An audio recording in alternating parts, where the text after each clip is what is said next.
Have you ever noticed some of the best horror and thriller movies made in America were actually copies from other versions of the movie in Asia? I know sometimes people don't want to watch international movies that they have to use subtitles, and I completely understand because I used to be the same way. But once I started watching them, I couldn't stop, and there are some awesome movies that are produced in the likes of South Korea and Japan. Well, if you used to be like me in terms of international foreign movies, but love horror movies, this video here is going to be 10 of the best American remakes of awesome Asian horror films that you can watch in English. You probably have seen some of them, but if you haven't, you should check them out.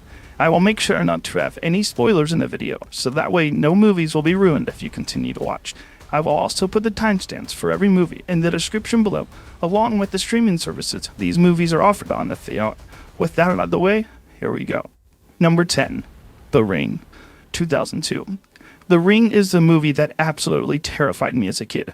I remember the first time I ever watched it, I had to sleep in my parents' room on the floor, and anytime the house phone rang for the next month, I was so scared I was about to get that call that I had 7 days left to live. The Ring is based off of the 1998 Japanese horror film, Ringu. The Ring is about a mysterious videotape that kills off anyone who watches it exactly 7 days later. Whenever the victim watches it, the phone rings, telling them they only have 1 week to live in the creepiest voice possible. A young reporter named Rachel is investigating these events, but after she and her small son watch the tape by mistake, it becomes a race against time to find out why the tape is killing everyone and how it can be stopped. I always wonder what would happen if you just didn't pick up the phone and let it go to voicemail. Rather than call The Ring as an adaptation of Ringu, I would prefer calling it an improvisation of its predecessor. I have seen both movies, and I actually prefer the English version in this one, due to the story going just a little deeper into the mythology than Ringu does. Either way, both are great watches and sure to give you the creeps. Number 9, Shudder, 2008. The original Thai film by the same name, Shudder, released in 2004. Was an absolute hit among horror fans, and that is why it got its own American remake in 2008. In this one, a newlywed couple, Ben and Jane, moved to Japan for a promising job opportunity, a fashion shoot, and a job offer for Jane in Tokyo. During their trip on the dark forest road, they experienced a tragic car accident, leading to the death of a young local girl, unfortunately. Upon regaining their consciousness, they find no trace of her body anywhere to be found. A bit distraught, the couple arrives in Tokyo to begin their new life.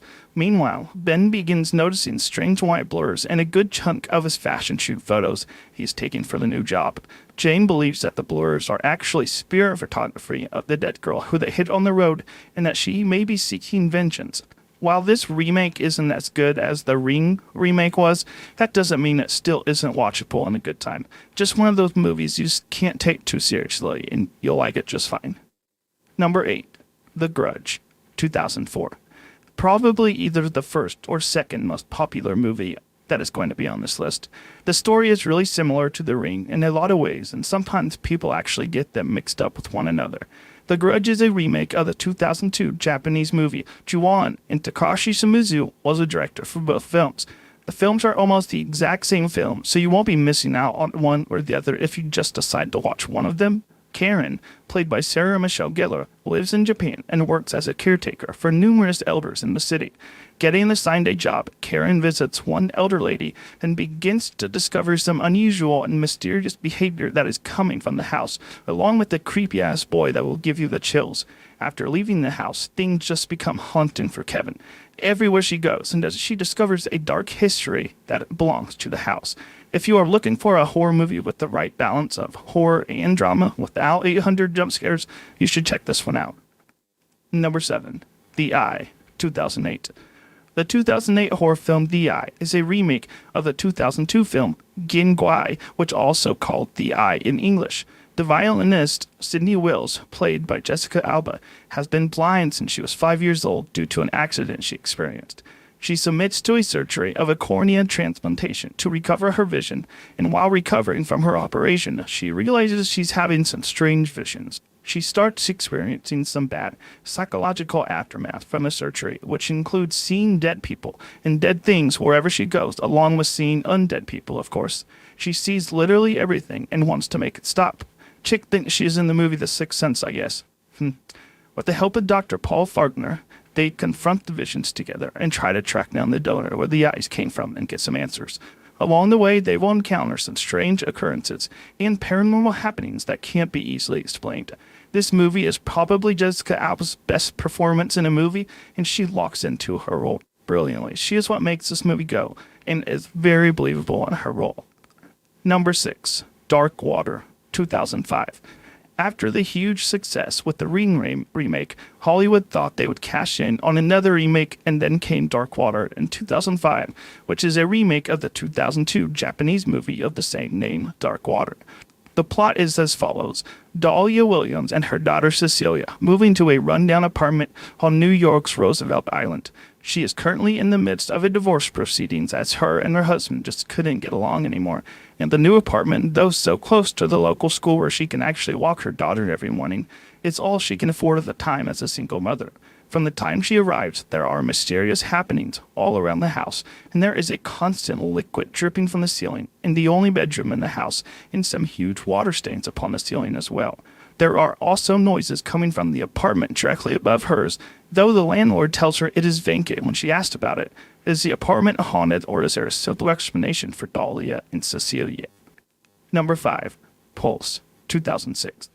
The American film Pulse is a remake of the 2001 Japanese film Cairo, also known as Pulse to us English speakers. I've always wondered what about remakes if they decide to make the copy of the name the same film as the one that it's copying from. I would think if they changed it, it would be almost plagiarism, trying to make an idea that wasn't yours, your own, and taking credit for it, not giving the source material any love. But I've still seen some films that completely change the name, even if they are shot-for-shot remakes. I guess it just depends on the film and other factors.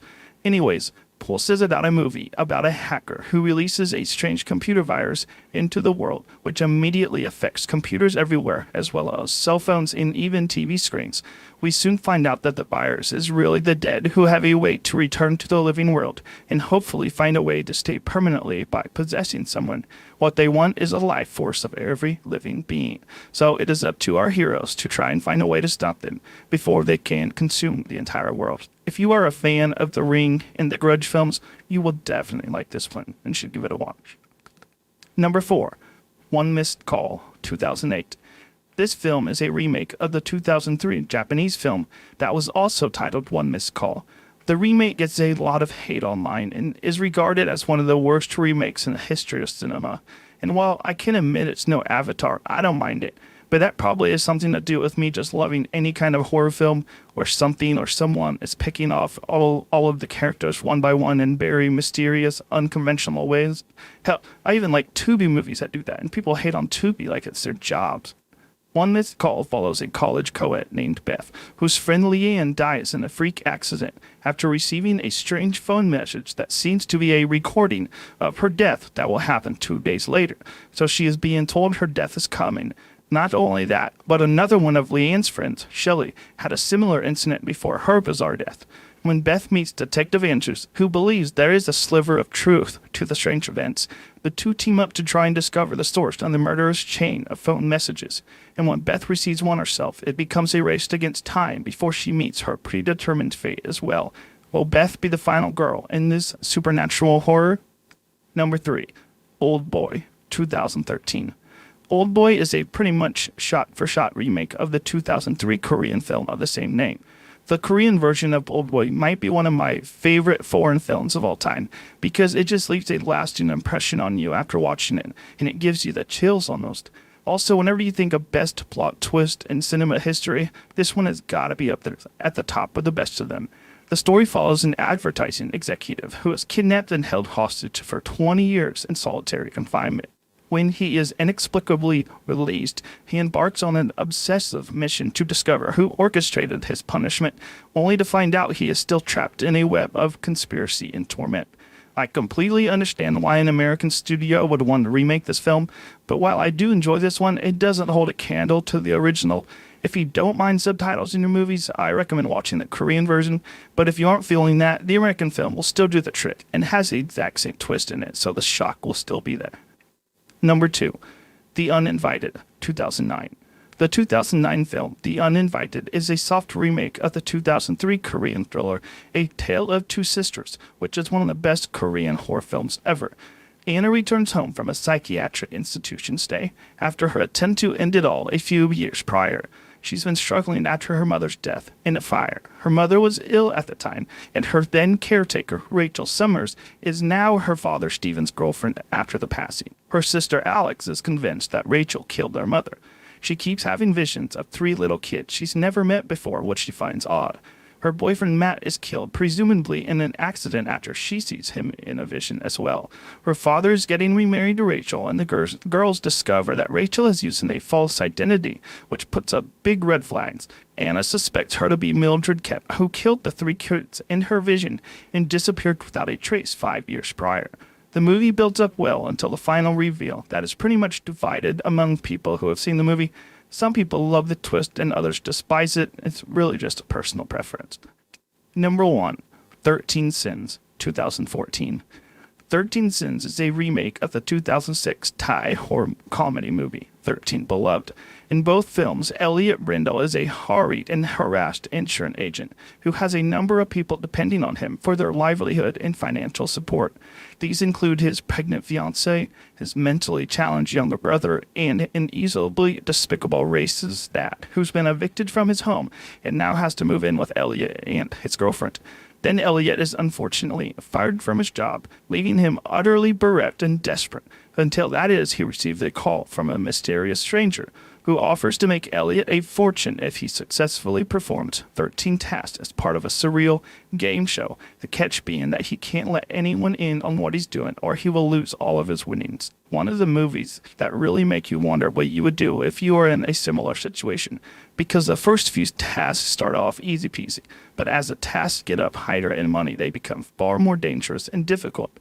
As the tasks pile up, Elliot starts losing himself, and it will be a surprise if he can even make it to the 13th sin. And that is it for this list, friends. Any other great Asian remakes out there to watch? Let me know in the comments below so I can get them a watch. Thanks.